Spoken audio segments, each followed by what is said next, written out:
ठिकाण आहे अंतरवाली सराटी। सूर्य आग ओकतोय, 40 डिग्रीपेक्षा अधिकचं तापमान आहे।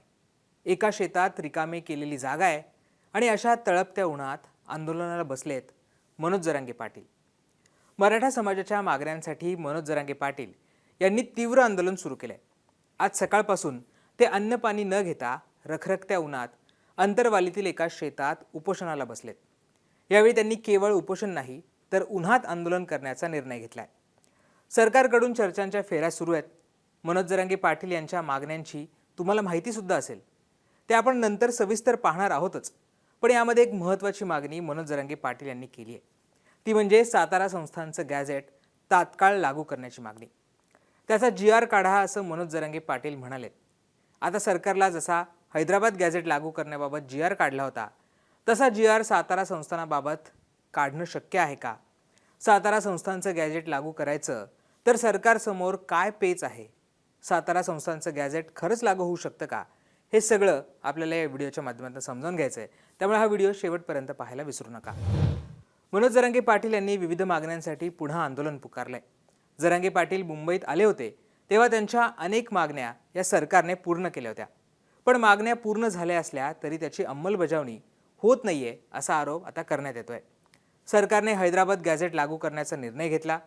शिंदे समितीने 58 लाख कुणबी नोंदी शोधल्याचा दावा हा सरकारकडनं करण्यात आला होता, परंतु खरंच इतक्या लोकांना कुणबी प्रमाणपत्र दिली तर त्यांचं नाव द्या असं जरांगे पाटलांचं म्हणणं आहे। दुसरीकडे जरी कुणबी प्रमाणपत्र दिली तरी जात पडताळणी केली जात नाहीये, त्यामुळे समाज आरक्षणापासून वंचित राहतोय असा देखील आरोप जरांगेंनी केलाय। महत्त्वाचं म्हणजे सातारा गॅझेट लागू करण्याबाबत सरकारने अद्याप निर्णय घेतला नसल्याने सातारा गॅझेट लागू करण्याची मागणी प्रामुख्याने मनोज जरांगे पाटील यांनी केली। तुम्हाला आठवत असेल तर सातारा गॅझेटचा GR काढण्याची मागणी याआधी देखील जरांगे पाटलांनी केली होती। जरांगे पाटलांनी मुंबईत आंदोलन केलं तेव्हा ही मागणी प्रामुख्याने करण्यात आली होती। तेव्हा आंदोलन मागे घेण्यात आलं होतं। त्यावेळी सातारा संस्थानच्या गॅझेटबाबत निर्णय घेऊ असं आश्वासन सरकारकडनं देण्यात आलं होतं। त्यावेळी विखे पाटलांसह शिवेंद्रराजे भोसले हे देखील उपस्थित होते। शिवेंद्रराजे यांनी देखील लवकरच याबाबत निर्णय घेऊ असं म्हटलं होतं। आता हे सातारा गॅझेट लागू करण्याबाबत कुठला पेच आहे ते पाहूयात। हैदराबाद गॅझेटनुसार अनेकांच्या कुणबी नोंदी आढळल्यात। आता हे गॅझेट लागू केल्याने ज्यांच्या कुणबी नोंदी आढळल्यात त्यांना प्रमाणपत्र देण्यात येत आहे। पण सातारा गॅझेटमध्ये मराठा समाज कुणबी समाजापासून वेगळा नसल्याचं म्हणण्यात आलंय, परंतु न्यायालयाने दिलेल्या अनेक निर्णयानुसार मराठा आणि कुणबी या वेगवेगळ्या जाती असल्याचं मान्य करण्यात आलंय।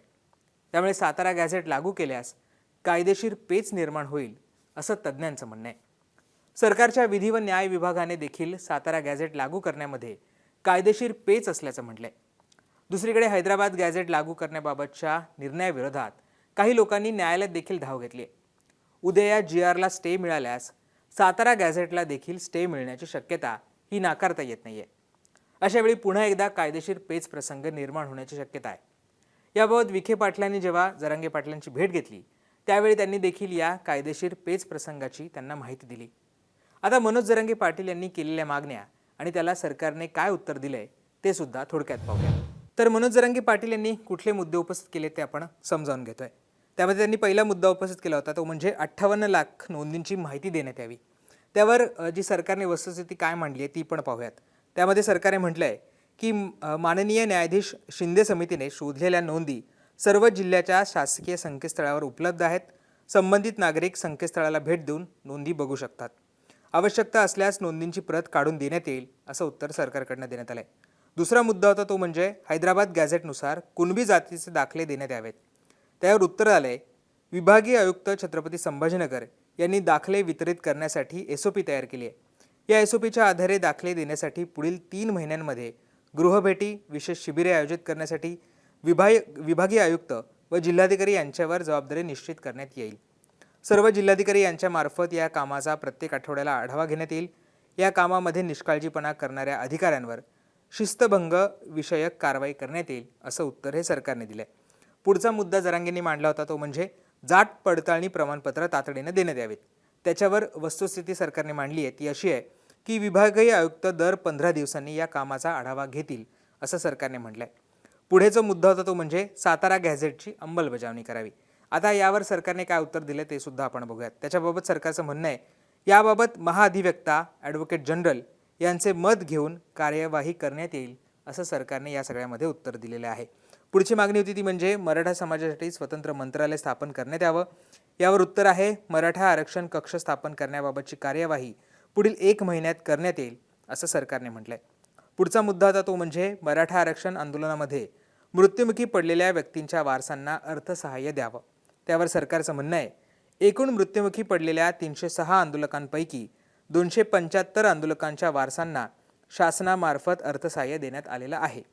उर्वरित 31 वारसांना पुढील 15 दिवसामध्ये अर्थसहाय्य देण्यात येईल. पुढची मागणी होती ती म्हणजे कुणबी प्रमाणपत्र तातडीने वितरित करण्यासाठी करावयाची कार्यवाही.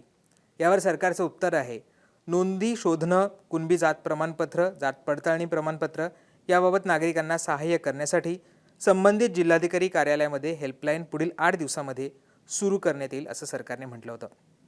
आता 8वी मागणी काय होती, तर त्याच्यामध्ये म्हटलं होतं की ग्रामस्तरीय समितीच्या कामकाजाचा आढावा घेण्यात यावा. सरकार म्हणतंय 2 सप्टेंबर 2025च्या शासन निर्णयानुसार स्थापन करण्यात आलेल्या ग्रामस्तरीय समितीच्या कामकाजाचा तहसीलदार दर 15 दिवसांनी आढावा घेतील. पुढचं मागणी आहे, ग्रामस्तरीय समितीने गृहभेटी करून तातडीने चौकशी अहवाल द्यावेत. त्यावर उत्तर आलंय, ग्रामस्तरीय समिती प्रत्येक महिन्याच्या 2ऱ्या व 4थ्या गुरुवारी गावामध्ये उपस्थित राहून कुणबी जातीचे प्रमाणपत्र देण्यासाठी आवश्यक चौकशी अहवाल सादर कार्यवाही करेल. समितीच्या कामकाजावर संबंधित तहसीलदार यांचं नियंत्रण असेल. मोडी भाषेचे मराठीमध्ये भाषांतर करण्यासाठी तज्ज्ञ नेमावेत. महाराष्ट्र शासनाच्या मराठी भाषा विभागाने 27 मे 2026 रोजीच्या परिपत्रकान्वये मोडी अभ्यासकांचे पॅनल तयार केलं असून त्यांच्या कामकाजाचे मानधनही निश्चित केलेलं आहे. या पॅनलमधील अभ्यासकांची सेवा जिल्हाधिकारी कार्यालयामार्फत उपलब्ध करण्यात येईल असं आता सरकारकडनं म्हणण्यात आलेलं आहे. पुढची मागणी होती ती म्हणजे EWS मधून निवड झालेल्या उमेदवारांबाबत सरकारचं म्हणणं आहे, याबाबत कायदेशीर मार्गदर्शन हे घेण्यात येईल. पुढची मागणी होती ती म्हणजे माननीय न्यायाधीश शिंदे समितीला मुदतवाढ देण्यात यावी. त्याच्यावर सरकार म्हणणं आहे की शिंदे समितीला 1 वर्षाची मुदतवाढ ही आता सरकारकडनं देण्यात आलेली आहे. सारथी संस्थेबाबत सुद्धा प्रश्न विचारण्यात आला होता. त्याच्यावर म्हणणं आहे की सारथी संस्थेमार्फत राबवल्या जाणाऱ्या योजनांची प्रभावी अंमलबजावणी करण्यासाठी संस्थेचे बळकटीकरण करण्यात येईल.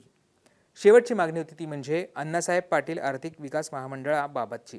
त्याच्यावर सरकारचं म्हणणं आहे, व्याज परतावा अदा करण्यासाठी अतिरिक्त निधीची तरतूद ही करण्यात येईल असं सुद्धा या सगळ्यावर आता सरकारकडनं उत्तर देण्यात आलेलं आहे. त्यामुळे जरांगे पाटलांच्या मागण्या आणि त्याच्यावर सरकारचं जे काही वस्तुस्थिती आहे, म्हणणं आहे, ते आता आम्ही तुमच्यासमोर ठेवलेलं आहे. देवेंद्र फडणवीस यांनी देखील जरांगे पाटील यांच्या आंदोलनावर आज सकाळी प्रतिक्रिया दिली होती.